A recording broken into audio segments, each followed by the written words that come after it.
Paulin Maembo, député national élu du territoire d'Issangui, est de retour à Kisangani au terme de ses vacances parlementaires.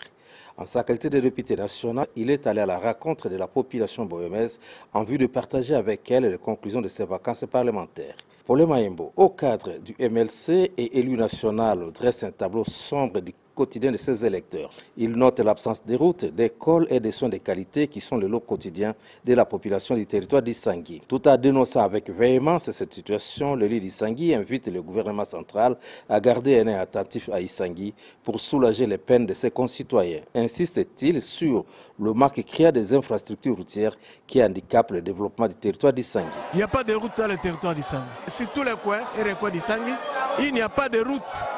Les routes sont fermées, il n'y a pas de pont et c'est très difficile que la population puisse vivre parce qu'ils ne savent pas évacuer les produits de leur travail.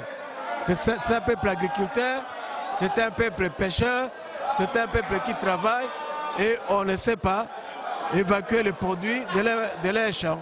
Avec un appui substantiel et le soutien de son parti politique, le MLC, l'élu national d'Issangui annonce la création de la fondation Paulin Maembo, FPM en sigle. Il revient sur les objectifs de cette fondation.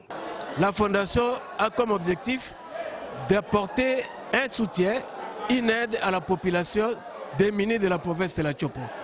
Je vois la situation, comment mes frères vivent ici. Il fallait que nous, comme politiciens, qui avons l'opportunité d'accéder à des petits revenus, que nous puissions savoir partager ça avec notre peuple, avec nos concitoyens, pour que les souffrances qu'ils sont en train de connaître puissent être partagées. Et lorsqu'on partage les souffrances doivent maintenant s'adoucir et nous pouvons mieux faire quelque chose pour leur intérêt.